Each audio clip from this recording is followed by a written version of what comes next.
बहुत अच्छी आपकी मुहिम है। कम से कम जनता की और नेताओं की और पत्रकार और जो भी वरिष्ठ लोग हैं उनसे जाके आप राय ले रहे हैं। कम से कम जो कुछ छुपा होगा पीड़ा वो आपके इस चैनल के माध्यम से उजागर होगा।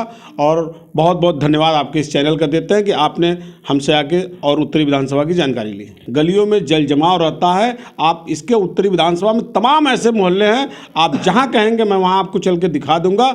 आज तक कोई भी सीवर पुराना नहीं बदला गया है, जिसकी वजह से जनता करा रही है सीवर की समस्या से लिए। जी नमस्कार, मैं हूं वाराणसी से शैलेंद्र सिंह और आप देख रहे हैं आईपा यानी all India progressive politics association.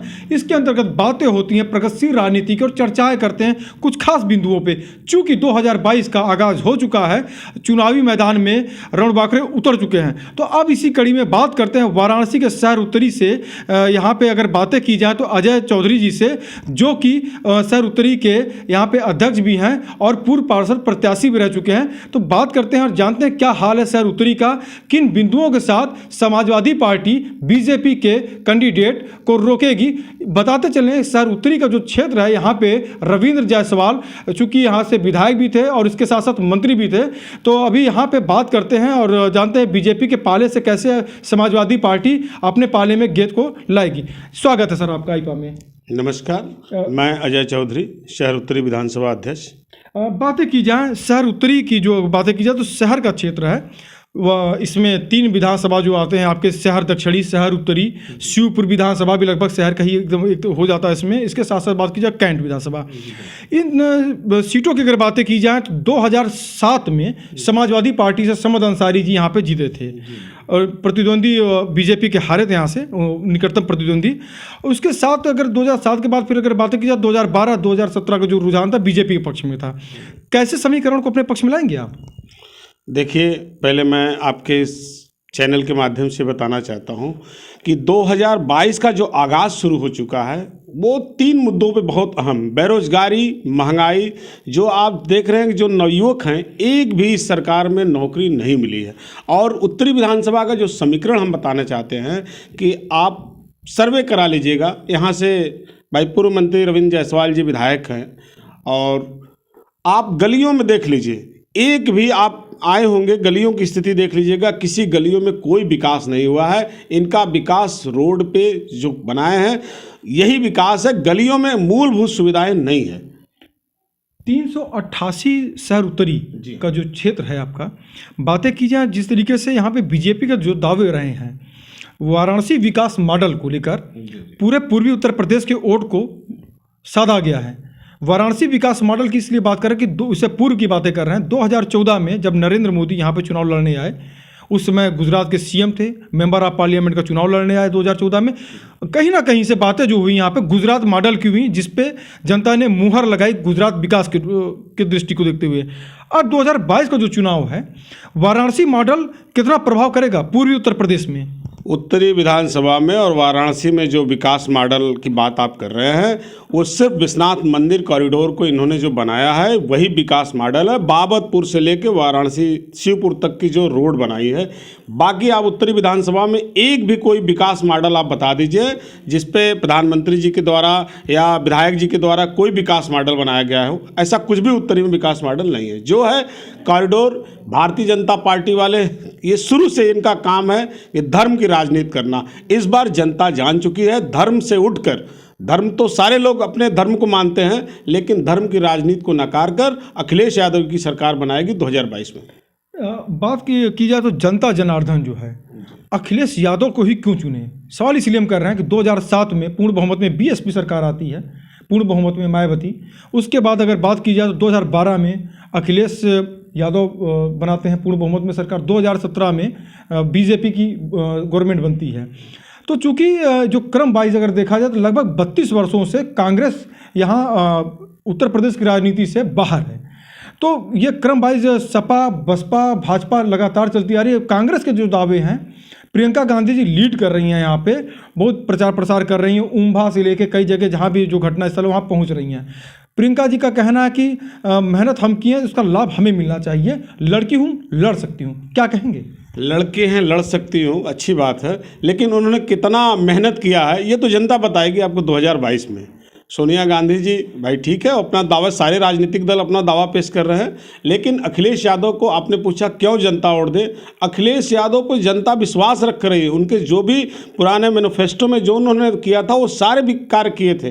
Bharatiya Janata party ने जो अपने घोषणा पत्र बनाए थे उसमें आप देख लीजिए कितने काम किए हैं। 2004 की बात हम करेंगे, पूर्व की बात आपसे करेंगे। मेंबर ऑफ पार्लियामेंट थे राजेश मिश्रा यहाँ पे, और उसके बाद बीजेपी के निकटतम प्रतिद्वंदी को शिकस्त दिए। 2009 में मुरली मनोहर जोशी जी आते हैं। ये सवाल हम आपसे इसलिए रख चूँकि शहर का क्षेत्र है ये। मुरली मनोहर जोशी जी के बाद 2014 में नरेंद्र मोदी जी, फिर 2019 में नरेंद्र मोदी जी। तो बातें की जाए अगर, तो इसका जो सीधा जो प्रभाव है ये कहीं ना कहीं से मोदी का असर कितना रहेगा यहाँ पे, और कितना आपको असर दिखता नज़र आ रहा है यहाँ पे? देखिए, जनता जान चुकी है कमल का फूल सबसे बड़ी भूल। जनता इस बार कमल के फूल को मुहर नहीं लगाएगी, अखिलेश यादव पे आस्था लगा रही है। क्योंकि गरीबी आप देख लीजिए कितनी महंगाई बढ़ गई है। कांग्रेस ने जिस समय 2014 में सरकार मोदी जी ने बनाया था, उस समय आप देख लीजिए सरसों का तेल क्या रेट था, आज क्या रेट है। एकदम मोदी जी के या भारतीय जनता पार्टी की सरकार में कारपोरेट को सबसे अधिक महत्व दिया गया है, जिससे जनता परेशान है। 2022 का जो चुनाव है, निकटतम प्रतिद्वंदी समाजवादी पार्टी जिसको मानती है, खासकर अपने मतलब कि सिटिंग विधायक को ही निकटतम प्रतिद्वंदी मान के लड़ेगी चुनाव यहाँ पे। जाहिर सी बातें हैं, वो निकटतम प्रतिद्वंदी जो भी होंगे, जिनको भी बीजेपी से टिकट मिलेगा, जो लड़ेंगे यहाँ पे समाजवादी पार्टी के टीम में, वो समाजवादी पार्टी के कैंडिडेट अपने निकटतम कैंडिडेट से लड़ेंगे या प्रधानमंत्री से चुनाव लड़ेंगे, चूँकि प्रधानमंत्री सीधे लीड करते हैं। देखिए, यहाँ प्रधानमंत्री जी का संसदीय क्षेत्र है, प्रधानमंत्री जी की कोई बात नहीं। यहाँ जो भी प्रत्याशी होंगे, समाजवादी पार्टी उस प्रत्याशी से चुनाव लड़ेगी जो भारतीय जनता पार्टी का प्रत्याशी होगा।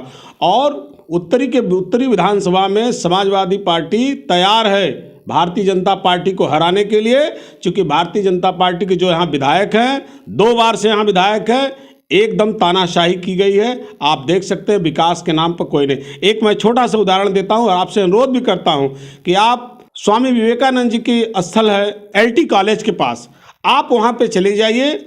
इतने बड़े मतलब सनातन धर्म के जगत जगाने वाले स्वामी विवेकानंद जी की मूर्ति वहाँ पे आज तक भारतीय जनता पार्टी ने नहीं लगाई। माननीय रविंद्र जायसवाल जी का बोर्ड लगा है कि 2020 में कार्य संपन्न हो गए, जबकि वहाँ पे एक भी, मैं आपके इस माध्यम से कहना चाहूँगा कि आप भी इसकी सत्यता कर लीजिए कि भारतीय जनता पार्टी कितना बड़ा फ्रॉड कर रही है कि वहाँ बोर्ड लग गया है कि कार्य हो गया, लेकिन आज तक एक भी कार्य वहाँ नहीं हुआ। इसलिए शहर उत्तरी की जनता अखिलेश को चाह रही है, वो चाहे जिसको भी प्रत्याशी बना देंगे यहाँ से, इस बार शहर उत्तरी विधानसभा समाजवादी पार्टी का परचम लहराएगा। अल्पसंख्यक वोटों की बातें की जाए, शहर उत्तरी में अल्पसंख्यक वोट भी मायने रखते हैं, निर्णायक फैसला लाते हैं। कांग्रेस भी अपना कैंडिडेट उतारेगी, BSP भी अपना कैंडिडेट उतारती नजर आ रही है। यहाँ पे अच्छे कैंडिडेट उतारते हैं, परफॉर्मेंस भी बढ़िया होता है उनका, लड़ाई अच्छी लड़ते हैं। अल्पसंख्यक वोट जो है, इसके साथ साथ एक जो नई पार्टी यहाँ पे आके जो लड़ी, AIMIM, ओवैसी जी जो हैं यहाँ पे आके लड़ रहे हैं, अपने कैंडिडेट को लड़ा रहे हैं यहाँ पे। जाहिर सी बात है यहाँ पे जमावड़ा होगा, वाराणसी सेंटर पॉइंट है, इससे कोई दो राय नहीं हो सकती। मतलब कि इसमें यह जमावड़ा का केंद्र बिंदु होगा, सभी नेताओं का प्रमुख केंद्र होगा। तो ऐसे में अल्पसंख्यक वोट जो है, खासकर अल्पसंख्यक में बुनकर की भी बातें करेंगे। बुनकर अपना हित कहाँ समझता है, उनके लिए TFC सेंटर भी बनाया गया है बीजेपी द्वारा। देखिए, बुनकर समाज की बात है, सबसे बड़ा ठगा गया है बुनकर समाज। चाहे लॉकडाउन लगा हो, चाहे वर्तमान पिछली सरकार माननीय नेताजी की जब सरकार थी, मुलायम सिंह जी की, उन्होंने बुनकरों को लिए फ्लैट रेट में बिजली दिया था। आज Bharatiya Janata party flat rate जो बिजली का उनका था समाप्त कर रही है। बुनकर आंदोलन है, भुखमरी के कगार पे है, लेकिन बुनकरों को नहीं। बुनकर समाज जो अल्पसंख्यक समाज का वोट है, वो अपना हित समझ रहा है कहाँ जाएगा। निश्चित रूप से आशा और विश्वास है कि बुनकर समाज समाजवादी पार्टी के साथ खड़ी है, वो समाजवादी पार्टी को वोट देगी। शहर की अंतिम सवाल हम ले रहे हैं। शहर से संबंधित जो है, सीवेज पे काम हुआ है बीजेपी का, जो जिस तरीके से जो दावे हैं, सीवेज के लिए बातें बहुत ज़्यादा की गई हैं यहाँ पे। उसके साथ साथ गलियों की बातें की जा रही हैं, सड़कों की बातें की जा रही हैं। तमाम इन बिंदुओं का क्या असर रहेगा, कितने इन बातों को समझते हैं आप? निश्चित रूप से आपने सही प्रश्न उठाया। मूलभूत अब आपने जो ये शब्द उठाया है सीवर की, जितनी भी पुरानी सीवर पड़ी हैं, आप पूरे उत्तरी विधानसभा में सर्वे, मेन रोड को लिंक बनाया गया है, मेन रोड में सीवर का कार्य किया गया है जो भारत सरकार की बहुत पहले से, कांग्रेस के समय से शुरू है। आज तक गलियों की वो पुरानी सीवर लाइन नहीं बदली गई, जिसके वजह से गलियों में जल जमाव रहता है। आप इसके उत्तरी विधानसभा में तमाम ऐसे मोहल्ले हैं, आप जहां कहेंगे मैं वहां आपको चल के दिखा दूंगा। आज तक कोई भी सीवर पुराना नहीं बदला गया है, जिसकी वजह से जनता करा रही है सीवर की समस्या से लिए। बहुत ऐसे गलियां हैं उत्तरी विधानसभा में, आज़ादी के बाद आज तक सीवर नहीं लगा है, आप सर्वे करा लीजिए। इसलिए भारतीय जनता पार्टी ये जान रही है कि इस बार उत्तरी विधानसभा में समाजवादी पार्टी का परचम लहरेगा। जनता भी अपने डेट को इंतजार करे, किस दिन जाके साइकिल का बटन दबावे। आईपा की मुहिम है, राजनेताओं के पास पहुंचते हैं, वरिष्ठ पत्रकारों के पास पहुंचते हैं, समाज सेवकों के पास पहुंचते हैं, जाके उनकी प्रतिक्रियाएं लेते हैं।